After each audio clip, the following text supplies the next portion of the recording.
Allahumma salli wa sallim ala sayyidina Muhammad tibil qulub wa dawaiha wa afiyatil abdani wa shifaiha wa nuril absari wa diyaiha wa kutil arwah wa gidaiha wa ala alihi wa sahbihi wa sallim.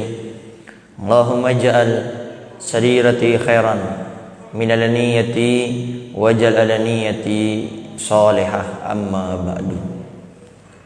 Al-mukarram al-muhtaram yang sama-sama kita muliakan dan kita hormati selalu, para alim, para ulama, para asatidah, penyambung lisan sekaligus penerus perjuangan Nabi kita Muhammad sallallahu alaihi wa alihi wasallam, yang kita doakan selalu mudah-mudahan para ustadz, para kiai, para ulama, para habaib kita diberikan panjang umur oleh Allah dalam keadaan sehat walafiat.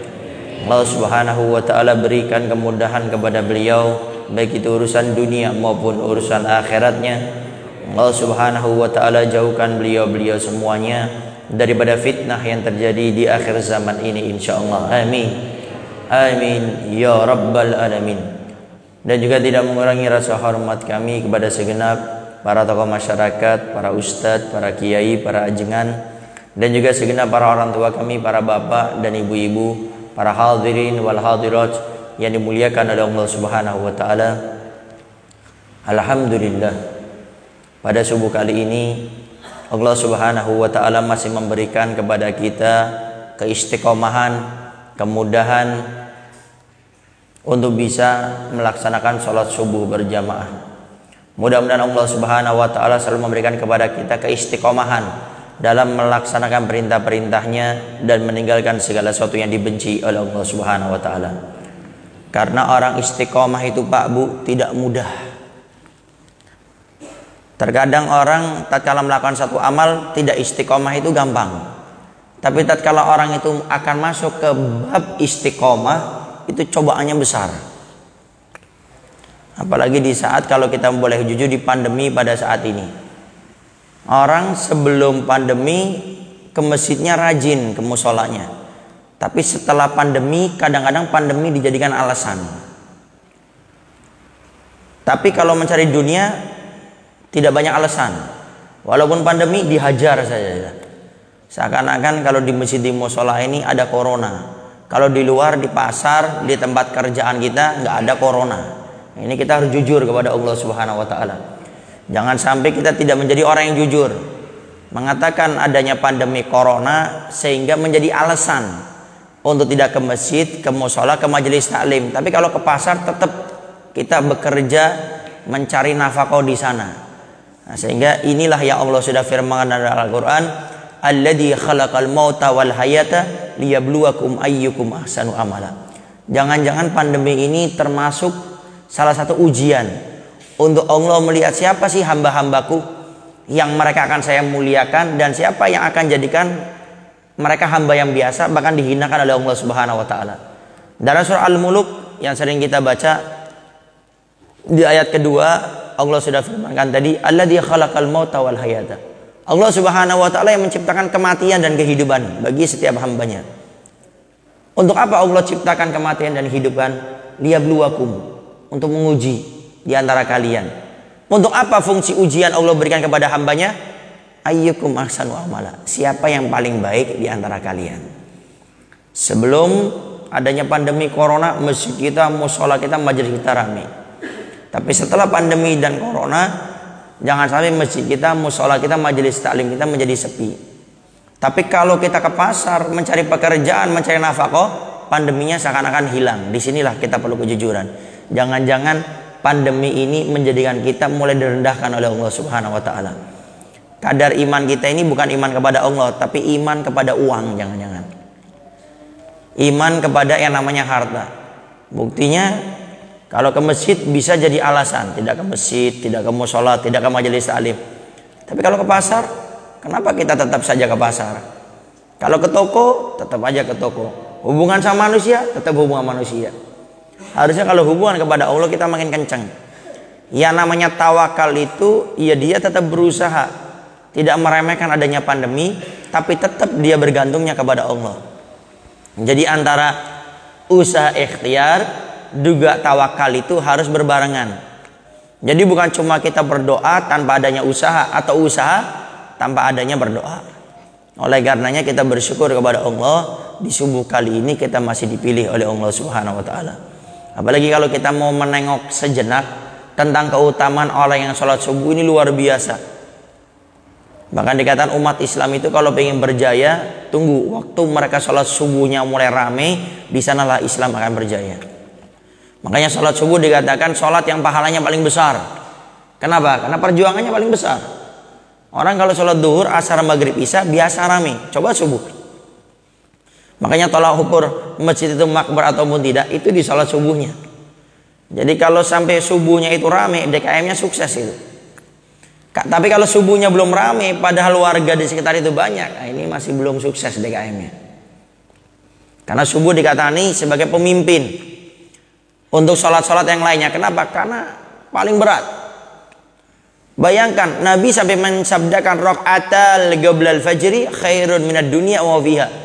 2 rakaat sholat sunnah sebelum subuh, qabliyatus subuh, itu lebih afdol, lebih utama, lebih agung daripada dunia seisinya. Ingat, itu sunnahnya. Itu sholat qobliyah, itu sunnahnya, pahalanya seperti itu. Bagaimana sholat fardunya? Ya namanya sholat subuh. Itu sholat sunnahnya lah ya. Gimana pahalanya orang sholat subuh? Belum lagi kalau berjamaah. Ayo. Makanya beberapa jaminan yang telah diberikan oleh Allah melalui lisannya Nabi Muhammad SAW, diantaranya ada 2 jaminan bagi mereka orang yang melaksanakan sholat subuh. Yang pertama, dikatakan orang yang selalu beristiqomah, kata Nabi, melaksanakan sholat subuh, Allah akan berikan keberkahan dalam hidupnya. Allah kalau sudah kasih berkah kepada hidupnya, nggak bakal susah itu orang. Walaupun dia miskin, nggak pernah susah. Walaupun dia punya uang sering, nggak pernah susah. Kenapa? Allah sudah berikan keberkahan dalam hidupnya. Keberkahan itu adalah bertambahnya kebaikan. Walaupun dia miskin, dia sempit, dia punya harta kecil, dia punya rumah, kendaraan dia nggak punya, tapi Allah beli berkah, seakan-akan dunia yang sempit ini menjadi luas baginya. Kenapa? Allah yang memberikan berkah. Siapa orang paling kaya di dunia ini? Memberi jaminan kehidupan kepada kita, tapi Allah tidak berikan berkah, jaminan itu akan sia-sia. Kenapa? Karena yang namanya kedamaian, kebahagiaan semuanya datangnya dari Allah. Bukan dari harta, bukan dari jabatan, bukan dari dunia. Makanya berapa banyak orang kaya ternyata hidupnya gak bahagia. Ada orang kaya yang dia itu seorang suami, ketemu sama istrinya gak pernah. Habis sholat subuh nih langsung berangkat. Bahkan sebelum subuh dia berangkat. Sholat subuhnya di pasar, sholat subuhnya mungkin di pabrik, mungkin di tokonya. Gak ketemu istrinya. Pulang-pulang menjelang malam, pulang ke rumah sudah capek, letih, gak sempat ngobrol sama istri. Anaknya ditinggal sama pembantu, sama babysitter. Itukah kebahagiaan? Tidak ada. Makanya kebahagiaan sungguhnya tatkala kita bisa melaksanakan sholat subuh, beristiqomah, apalagi berjamaah, Allah yang menjamin, aku berikan keberkahan kepada hamba-hambaku tatkala dia bisa melaksanakan sholat subuh. Yang kedua, jaminan dari Nabi sabdakan, barang siapa yang sholat subuh, maka hamba tersebut fi dimmatillah, dalam tanggungannya Allah, di dalam kekuasaan Allah, perlindungan Allah. Sudah dikasih berkah, dilindungi lagi sama Allah. Mau kurang apa lagi? Kalau seandainya orang sudah dikatakan di dalam jaminan Allah, orang itu meninggal waktu melaksanakan sholat subuh, pasti dijamin masuk surga oleh Allah Subhanahu wa taala. Kenapa? Fi dimmatillah, dalam tanggungan Allah, dalam jaminan Allah, dalam pertolongan Allah. Maka jangan sampai karena faktor adanya pandemi ini sampai kita tidak melaksanakan sholat subuh di masjid, di musola. Laksanakan semua yang namanya mungkin menjaga protokol kesehatan, tapi jangan sampai kita sampai meninggalkan sholat berjamaah. Makmurkan masjid kita, musola kita, dan jujur di dalam diri kita masing-masing. Jangan sampai kita alasan tidak ke masjid, tidak ke musola, majelis taklim karena pandemi, tapi kenapa kita ke pasar, kenapa kita ke toko, kita di pinggir jalan, tetap bermuamalah dengan manusia. Jangan-jangan iman kita ini sudah mulai tipis, sudah mulai keropos, kita lebih takut kepada makhluknya Allah daripada kepada Khalik, yaitu Allah Subhanahu wa taala. Para hadirin wal hadirat yang dimuliakan oleh Allah Subhanahu wa taala, sedikit kita ingin membahas tentang perkara yang bisa menghilangkan amal ibadah kita. Kadang seorang hamba fokus beribadah, sholat qobliyah subuh dilaksanakan, sholat subuh dilaksanakan, duhur, semua kewajiban dilaksanakan. Bahkan sunnah-sunnahnya dia lakukan, qobliyah, ba'diyah, duha, witir, tasbih, salat-salat sunnah dilakukan. Bahkan dia membaca Al-Quran, berzikir, bersolawat kepada Nabi Muhammad SAW. Dia bersodakoh, dia melakukan semua amal-amal. Tapi terkadang dia tidak berpikir, hati-hati. Kata Nabi, ada beberapa amalan yang dilakukan akan menghilangkan ibadah yang selama ini kita lakukan. Gara-gara perkara ini, kita punya pahala habis semuanya. Kita punya pahala hancur semuanya. Maka di sini kita bahas satu saja, yaitu namanya ghibah. Apalagi di zaman media sosial saat ini. Ghibah, membicarakan orang lain, itu kata Nabi bisa menghilangkan semua pahala yang kita lakukan pada saat ini. Ibadah yang jamin Allah sudah berikan, orang melakukan seperti ini pahalanya seperti ini, orang melakukan seperti ini ganjarannya seperti ini. Ini gara-gara kita ngomongin orang, habis semua kita punya pahala. Hati-hati, jangan cuma kita fokus ibadah. Hati-hati, ini ada beberapa amalan, beberapa perkara kalau dilakukan bisa menghilangkan kita punya pahala. Di antaranya menggunjing. Apa itu gunjing atau ghibah? Kata para ulama, dzikra akhaka bima yukrihu. Membicarakan orang lain sekiranya orang ini yang kita bicarakan nggak seneng kalau didengar. Ini ghibah. Jadi jangan sampai kita ini membicarakan orang lain sehingga pahala kita habis semuanya. Awas. Dan faktor utama orang suka menggunjing, menggibah, itu ada 3 perkara. Hati-hati. Ada 3 faktor utama kenapa orang suka ngomongin orang. Yang pertama, orang suka ngomongin orang itu karena dia pengen tahu urusan orang lainnya, bukan urusan dia. Fudul kalau dalam bahasa kita ini. Fa, dot, waw, lam. Fudul. Fudul itu pengen tahu urusan orang lain yang bukan urusan kita. Dan kita bukan termasuk orang yang bisa menyelesaikan masalah tersebut. Jadi pengen tahu ada apa ini, ada apa. Kalau zaman sekarang kepo kata orangnya. Kepo, lihat Instagram, lihat Facebook, kabar apa sekarang nih. Setelah dia mendengarkan kabar, mendengarkan ini, itu mulai dia komen. Oh, Ustadz ini ternyata, oh dia ini, oh ngomongin orang. Jadi faktor utamanya gara-gara faktornya dia ini pengen tahu urusan orang lain yang bukan urusan dia. Mulai saat ini jangan pengen tahu urusan orang lain yang bukan urusan kita. Takutnya gara-gara itu kita masuk ke bab ngomongin orang, menggunjing. Hati-hati. Yang kedua, faktor penyebab orang suka ngomongin orang itu karena dia itu tidak pernah bertabayun, tidak pernah cari kejelasan. Dengar info, nggak mau cari kejelasan. Akhirnya apa? Ngomongin orang. Dan kadang-kadang orang ini suka sok tahu. Jadi Facebook, ini di media sosial nih, karena sekarang zaman now ini. Sudah bukan zaman dulu. Koran sudah lewat sudah. Zaman Facebook, lihat Instagram, Twitter, lihat ada komen. Apa contohnya? Ya, pokoknya ada komen-komen yang nggak enak. Kita ini kadang-kadang nggak mau cari kepastian, nggak mau tabayun. Padahal Allah sudah firman dalam Al-Quran, idza ja'akum fasiqun binaba'in fatabayyanu. Ini Allah yang perintahkan. Kalau ada kabar yang nggak jelas, kita nggak tahu kabar ini benar atau tidaknya. Saya ingatkan sekali lagi, ini zaman media sosial. Zaman orang itu banyak masuk neraka lewat jempol. Banyak sekarang orang itu menggunjing nggak pakai lidah, tapi pakai jempol. Ketik-ketik di media sosial. Makanya tadi ini jempol kita dua ini bisa menjadi faktor utama orang masuk neraka. Ngomongin orang, kemudian fitnah orang, berbohong, mencaci maki orang. Hati-hati, jangan sampai kita masuk neraka gara-gara dua jempol ini. Ketak sini, ketik sana. Hati-hati. Sehingga kalau ada kabar yang nggak pasti, biasakan kita ini nanya, cari kepastiannya, benar tidaknya. Karena kata para ulama, orang bijak dalam menyikapi kabar yang belum pasti itu bertabayun, bukan sok tahu. Sekarang banyak orang itu dengar kabar nggak tahu benar tidaknya, gara-gara pengen rame, Akhirnya mulai dia ngobrol sana ngobrol sini, padahal belum pasti tahu. Maka biasanya kita bertabayun sehingga hilang di antara kita ini ngomongin orang. Yang ketiga, faktor utama orang itu suka menggunjing karena dia sering duduk sama orang yang hobinya menggunjing.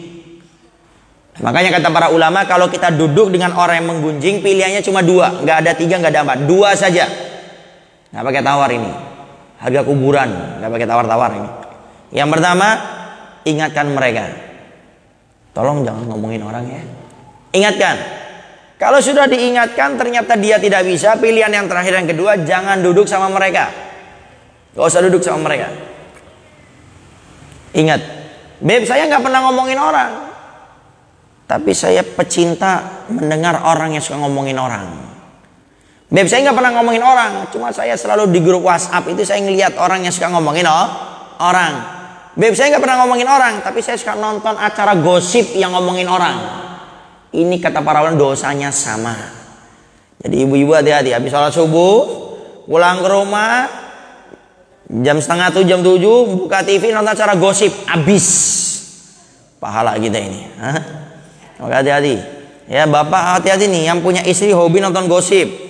Awas, dalam agama kita ada namanya suami dayus. Dayus itu suami yang tidak peduli kepada kejelekan istri. Lihat istrinya suka nonton acara gosip, dibiarin, bahkan nonton bareng. Ini kata Nabi, dayus, suami yang tidak peduli kepada kejelekan istri, dijamin oleh Nabi tidak bakal mencium bau sorga. Jangankan masuk Pak Bu, mencium aja tidak ada. Kata para ulama, bau sorga itu bisa dicium dalam jarak perjalanan 500 tahun. Tapi suami yang nggak peduli kepada kejelekan istri, diharamkan oleh Allah mencium bau sorga. Beb, istri saya sih nggak pernah nonton acara gosip, tapi setahu saya di warung sayur dia suka ngomongin orang, sama aja, nggak boleh. Nggak jadi para suami, kewajiban Anda bukan hanya mencari nafkah, tapi mendidik istri Anda dengan baik. Istri suka buka aurat, nggak diingatkan, hati-hati, nggak bakal mencium bau sorga. Jangankan masuk, mencium aja nggak boleh sama Allah. Istrinya suka auratnya dilihat sama laki-laki lain, tidak peduli, hati-hati, dilarang sama Allah mencium. Maka hati-hati para suami, tanggung jawab. Nah, sehingga faktor yang ketiga tadi, sering duduk sama orang yang ngomongin orang. Pertama nggak pernah ngomongin, pecinta orang yang ngomongin orang, rame, enak. Karena kalau sudah ngomongin orang nih, oh ini setonnya nih banyak.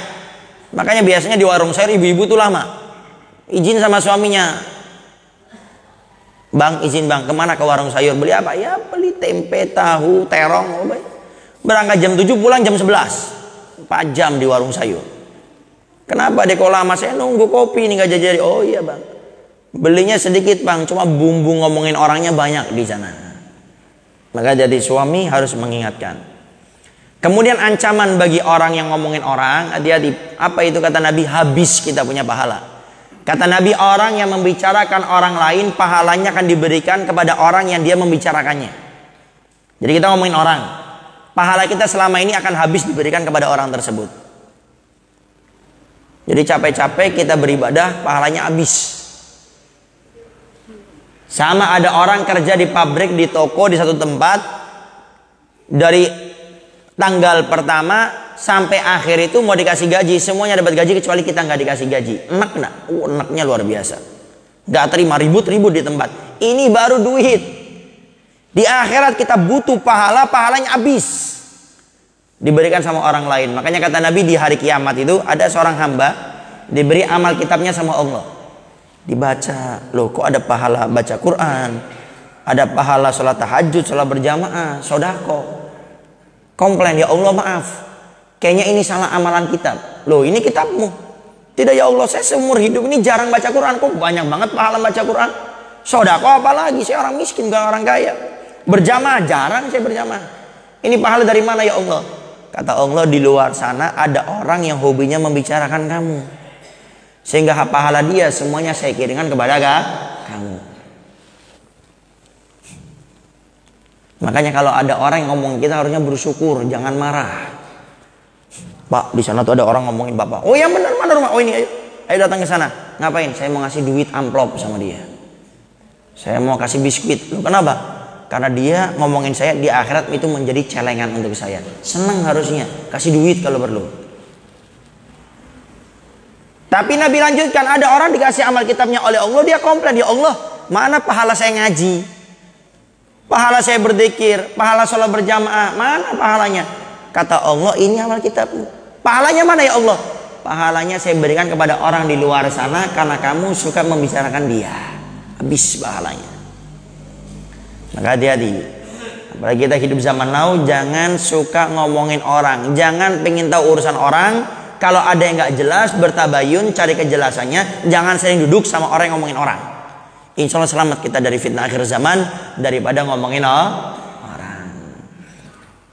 Dan ancaman bagi orang yang suka ngomongin orang itu, siksanya didahulukan di dunia sebelum di akhirat. Hati-hati yang menggibah. Di dunia dulu disiksa oleh Allah sebelum di akhirat. Jadi ada beberapa perkara yang kita lakukan itu siksanya di dunia dulu sebelum di akhirat. Di antaranya apa? Yang ngomongin orang. Suatu saat diceritakan ada seorang ayah dan anak laki-lakinya pengen umroh pakai onta. Karena zaman dulu belum ada pesawat, belum ada mobil, apalagi tidak ada motor, apalagi tidak ada. Pakai onta. Kalau dulu kalau tidak pakai onta, pakai kuda, pakai keledai. Di pertengahan jalan si ayah ini sakit. Si anak turun mengobati si ayah. Allah takdir ini ayah meninggal dunia. Sedih ini anak laki-laki. Nggak lama dia sedang menangis, dilihat ayahnya sudah berubah, tadinya putih kulitnya menjadi hitam pekat. Setelah itu akhirnya dia nangis lagi sampai tertidur. Dalam tidurnya dia bermimpi, di depan dia itu ada laki-laki tapi cahayanya luar biasa terangnya. Didekati, ditanya, kamu siapa? Saya adalah Nabi Muhammad sallallahu alaihi wasallam. Ngadu, ya Rasulullah, ada apa dengan ayah saya? Kenapa ayah saya seakan-akan disiksa oleh Allah seperti ini? Kata Nabi, ayah kamu punya kebiasaan buruk. Apa itu? Ayah kamu itu suka ngomongin orang, suka menggunjing, menggibah. Maka tidak lama Nabi mendekati jasad itu ayah yang dalam mimpinya ada juga. Nabi keluarkan ludahnya, kemudian diusap sama Nabi. Setelah diusap berubah menjadi putih cemerlang, lebih daripada yang sebelumnya. Ditanya, ya Rasulullah, katanya ayah saya suka ngomongin orang, kenapa engkau berikan syafaat? Kata Nabi, iya, ayah kamu punya kebiasaan baik. Ya, dia selalu istiqomah melaksanakannya. Apa itu ya Rasulullah? Ayahmu suka bersalawat kepadaku. Bangun ini orang, anak laki-laki, dari mimpinya dilihat ayahnya sudah menjadi putih. Bahkan dalam cerita lebih putih daripada yang sebelumnya. Berkat bersalawat kepada Nabi kita Muhammad sallallahu alaihi wasallam. Tapi hati-hati, dalam hikmah cerita tadi, orang yang ngomongin orang itu siksanya didahulukan di dunia sebelum di akhirat. Oleh karenanya, ayo biasakan mulai saat ini jangan suka membicarakan orang lain. Fokus dengan hidup kita aja. Yang bukan urusan kita nggak usah ikut-ikutan. Ada kabar nggak jelas nggak usah biasa komen. Mau di media sosial atau dalam dunia nyata. Jangan biasakan duduk sama orang yang suka ngomongin orang. Jangan sampai gara-gara kita duduk sama mereka di grup WhatsApp ngomongin orang, kita tetap bertahan nggak keluar, dosanya sama. Beb, saya nggak pernah ngomongin orang, cuma saya suka duduk sama orang yang ngomongin orang, dosanya sama. Maka sekali lagi pilihan cuma dua, ingatkan, kalau mereka tetap, maka tinggalkan dari perkumpulan tersebut. Para hadirin wal hadirat yang dimuliakan oleh Allah Subhanahu wa taala, mungkin itu saja yang bisa Al-Bagir sampaikan. Barangkali ada yang mau ditanyakan, silakan. Wallahu a'lam bishawab. Baik tentang tema tadi atau di luar tema tidak menjadi masalah insyaallah. Wallahu a'lam bishawab. Afdal. Orang yang rajin beribadah, terutama yang rajin sholat, apakah dijamin masuk surga? Baik, ada pertanyaan. Ustadz, kalau orang rajin sholatnya apakah dijamin masuk surga?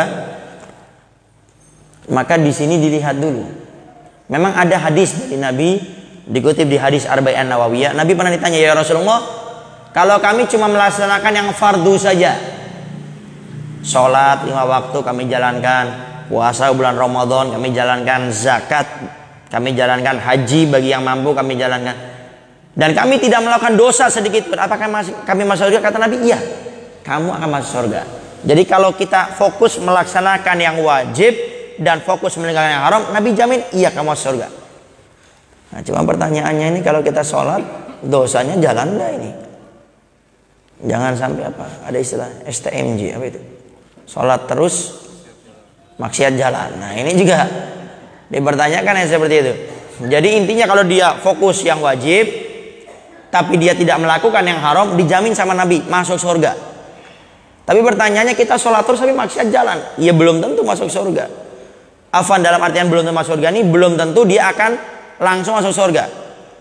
Selama orang itu meninggal dalam keadaan beriman, akidah kita Ahlussunnah wal Jamaah, Asy'ariyah Maturidiyah Sufiyah mengatakan kalau orang meninggal dalam keadaan iman, insya Allah masuk surga. Tapi kalau ternyata di mizan tempat pertimbangan amal dosanya lebih banyak, mampir dulu ke neraka antara.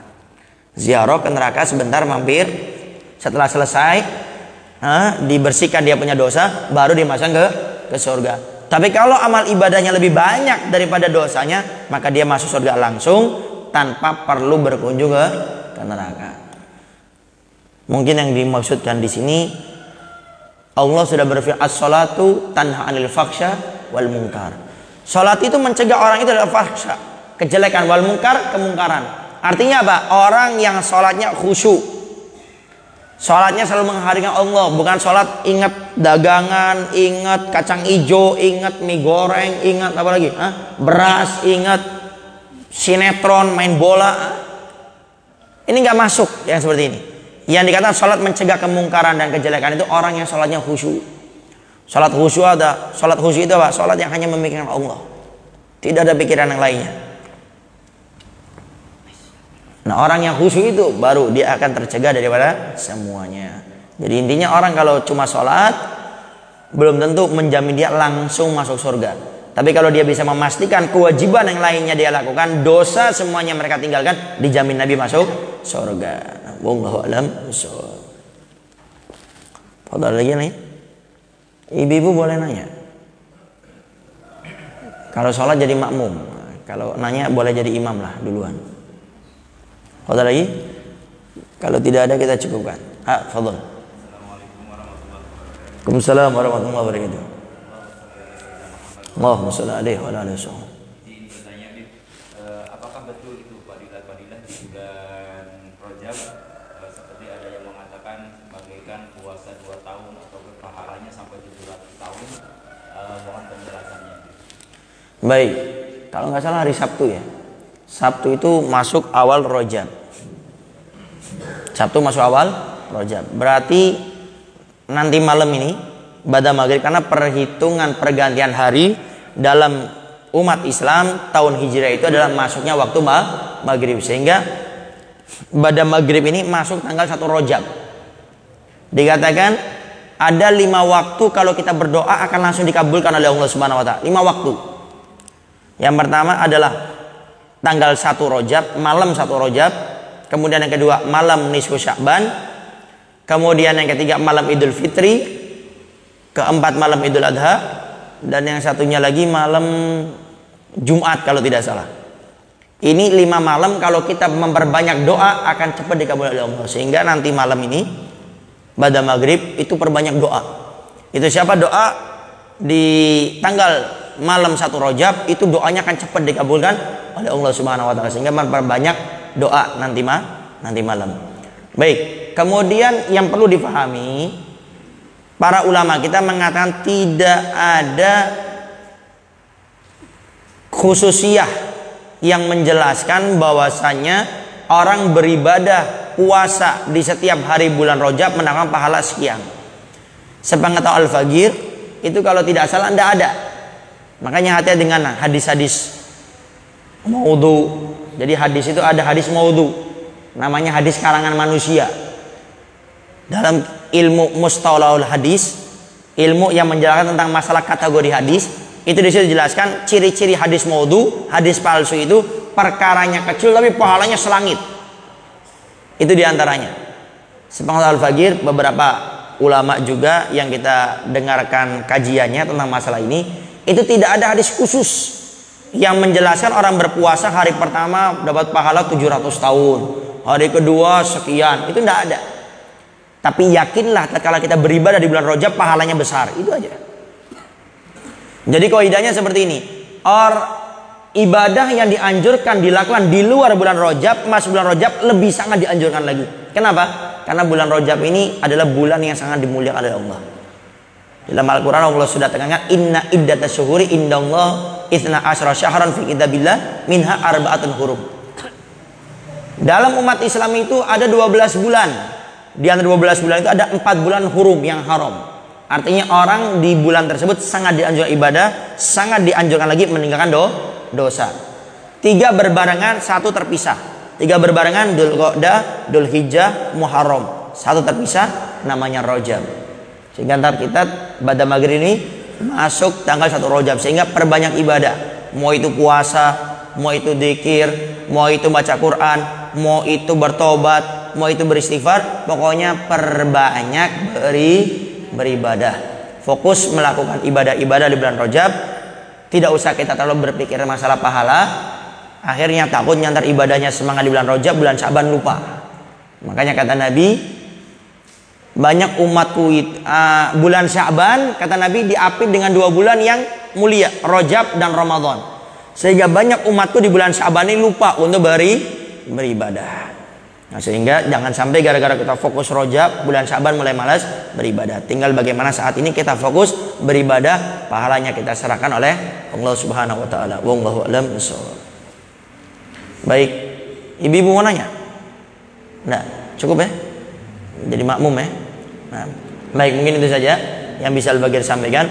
Mudah-mudahan kajian kita pada subuh kali ini mendapatkan keberkahan dari Allah Subhanahu wa taala, sehingga hidup kita lebih baik daripada hari yang kemarin. Allah jadikan kita ahli ibadah, Allah jauhkan kita daripada ahli maksiat, Allah jauhkan kita daripada segala macam dosa, daripada segala macam fitnah. Mudah-mudahan dengan adanya pandemi ini tidak mengurangi keimanan kita kepada Allah Subhanahu wa taala, tidak mengurangi semangat kita beribadah kepada Allah Subhanahu wa taala, bahkan menjadikan sebab derajat kita semuanya diangkat oleh Allah Subhanahu wa taala. Dan mudah-mudahan dengan kita sholat subuh, kita semuanya mudah-mudahan selalu diberikan keberkahan oleh Allah Subhanahu wa taala, selalu diberikan jaminan oleh Allah Subhanahu wa taala. Dan mudah-mudahan sholat fardu yang lainnya kita bisa melakukannya dengan berjamaah, dengan khusyuk, sehingga dengan sholat tersebut Allah jauhkan kita daripada kemungkaran, daripada kejelekan. Dan mudah-mudahan semua hadirnya kita ke tempat ini menjadi sebab doa kita, harapan kita, hajat kita, keinginan kita semuanya dikabulkan oleh Allah Subhanahu wa taala, baik itu hajat dunia maupun hajat akhirat, khususnya hajat guru-guru kita, para ulama kita, para masyayikh kita. Mudah-mudahan beliau-beliau semuanya selalu dijaga oleh Allah Subhanahu wa taala daripada fitnah akhir zaman, daripada kejelekan manusia dan juga yang berkaitan dengan kejelekan kepada mereka. Mudah-mudahan Allah Subhanahu wa taala panjangkan umur guru-guru kita, para ulama kita dalam keadaan sehat wal afiyah. Allah kabulkan semua hajat-hajatnya, Allah kabulkan semua keinginannya, Allah berikan kemenangan dalam setiap dakwahnya. Dan mudah-mudahan negara kita Indonesia ini dijaga oleh Allah Subhanahu wa taala daripada berbagai macam musibah, daripada berbagai macam bala, bencana. Dan mudah-mudahan dengan berkah kita sholat subuh pada hari ini menjadi sebab semua musibah, bala, penyakit, virus diangkat oleh Allah Subhanahu wa taala. Dan khususnya saudara-saudari kita yang saat ini tertimpa musibah, tertimpa bencana, mudah-mudahan Allah berikan kepada mereka semuanya kesabaran, keikhlasan, ketawakalan kepada Allah Subhanahu wa taala, khususnya tidak menjadikan iman mereka berkurang kepada Allah Subhanahu wa taala. Dan mudah-mudahan kita semua digerakkan hatinya oleh Allah untuk peduli kepada mereka, untuk membantu mereka baik dengan tenaga, pikiran, khususnya dengan harta yang kita miliki. Dan mudah-mudahan negara kita Indonesia ini dijauhkan oleh Allah Subhanahu wa taala daripada manusia-manusia yang berniat tidak baik kepada negara kita Indonesia ini. Rabbana atina fid dunya hasanah wa fil akhirati hasanah wa qina adzabannar. Wa sallallahu ala sayyidina Muhammadin wa ala alihi wasallam walhamdulillahi rabbil alamin. Sunnatul Fatihah.